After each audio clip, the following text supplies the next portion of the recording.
Are you over age 50 and making catch-up contributions to your employer 401k plan? Well, in 2024, there are some big changes that you should probably know about. Hey there, my name is Jacob Duke. I'm a certified financial planner, and I help people just like you on a daily basis retire and do so successfully. So today I wanted to share with you some new rules that are going to be taking place beginning in 2024 that are coming from the Secure Act 2.0, which was passed back in December of 2022.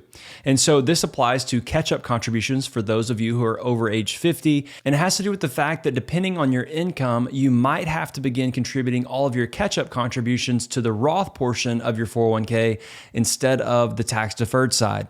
So let's dig into this really quickly together. If you're earning $145,000 or more per year, you would be in the group of people that would have to begin making all catch-up contributions to the Roth portion of your 401k. So remember, this is not a choice. This is something you're being forced to do. You have to do all of your catch-up contributions to your Roth 401k. And this is something IRS is saying, hey, we want to get our tax dollars now as opposed to later. So that's the new rule. Beginning in 2024, if you're earning more than $145,000 per year in wages from your employer, you have to contribute any catch-up contributions that you choose to do to the Roth portion of your 401k plan.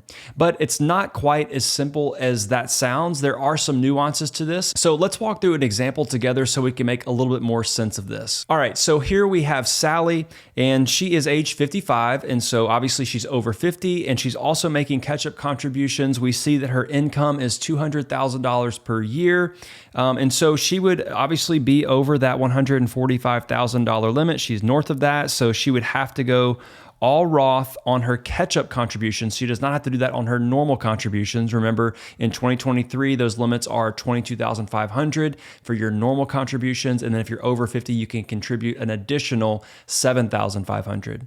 So because she's age 55 doing additional contributions and she's earning $200,000 under the new rules, beginning in 2024, she would have to make all of those catch-up contributions to her Roth portion of her 401k.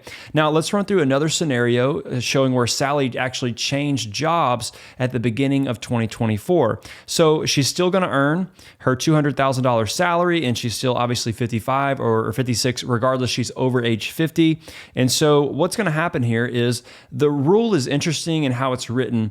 You have to be paid that $145,000 by your current employer in order for those rules to apply. So let's say that she changes jobs in January,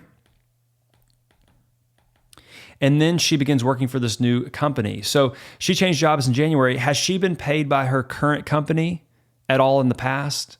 No, she hasn't. So this $145,000 rule, that would not apply as soon as she goes and begins working for a new company in 2024 because she has not earned wages in the previous year from her current employer-sponsored plan. So that's an interesting nuance to the rule. And so she would not have to do any Roth catch-up contributions in 2024 because she had not been paid by her current employer. Remember, she changed jobs at all in the past. So her $145,000 or $200,000 she earned last year with her previous employer does not carry over to her new employer. So that's an interesting nuance. If you change jobs, especially at the beginning of the year in 2024 or any year thereafter, once the rule is in place, you might not have to make those contributions to the Roth. Now, I know some of you might be asking, well, Jacob, what if my plan doesn't have a Roth option available to it? And that's very possible. Not all 401k plans have to have a Roth option. The rule is that they're allowed to have a Roth option. So if you're one of the folks who do not have a Roth option in your 401k,